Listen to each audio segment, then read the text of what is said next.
So I'm just curious to know how a French actress ends up portraying the sister of a Chilean miner, and how important was Patricia in talking to you and telling you, you can do this. She's the one, yeah, that really pushed me and saying, well, you don't know Chilean people, but there are a lot of mix, you know, you would be a perfect Chilean woman. And also she saw me as a Bosnian, you know, in playing a seamstress in Anthony Minghella, Breaking and Entering. So for her, it was possible to see me play a Chilean. And when I met with Maria Segovia, the real person, when we look at each other's eyes, I said to her, well, I'm sorry, I'm not Chilean. And she said, don't worry, it's not about that.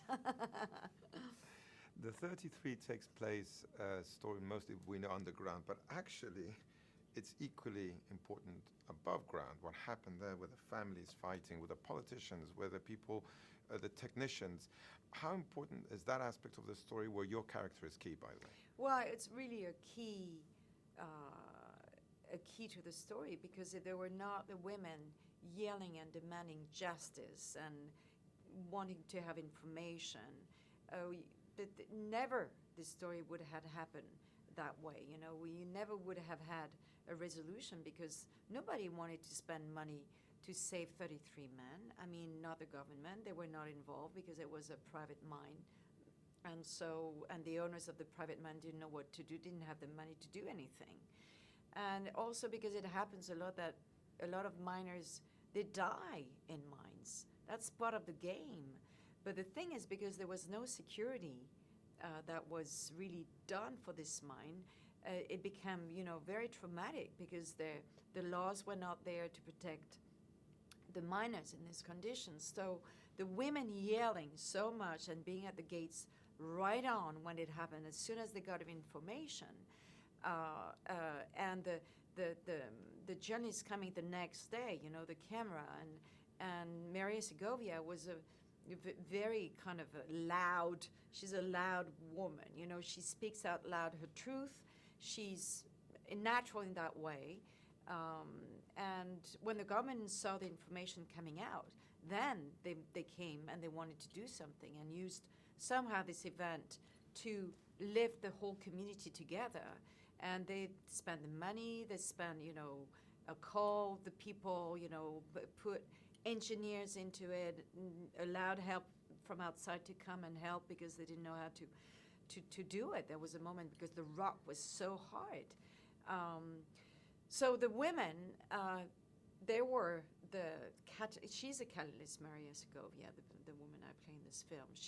She was somehow the initiator, the initiator, you say? Yes. Of this move up to save those men. And not just yelling. I mean, this woman's a force of nature. There's a moment she slaps the Minister of Mining. Well, actually, that was made for the film, I have to say, because, you know, it's 69 days. You have to put in an hour and a half. But they had a very strong conflict to start with, because Maria Segovia was, you know, she wouldn't let go. She was probably because she knew so much about survival. And she took those 33 men like her man, you know. It was not only about her brother, it was about all the men. It was like a symbolic, we have to find a solution no matter what. So it's a proof of faith. Anyway, the person you confront isn't the real minister, it's Rodrigo Santoro playing him. But what can you say about Rodrigo? Because I thought he was, again, so chameleonic. We've seen him in so many different roles. How is it to shoot those scenes with him? You fighting for your family, him trying his best. It was great. We got along very well.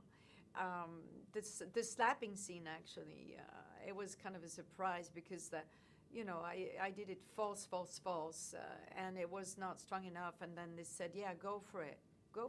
And then I went for it. But then the poor him, you know, Rodrigo, he will remember that slap until the end of his life. I think I felt so horrible after. But, you know, in the motion of action, when you're so convinced, it's very hard to control yourself. But he asked me, so, you know, I shouldn't blame myself.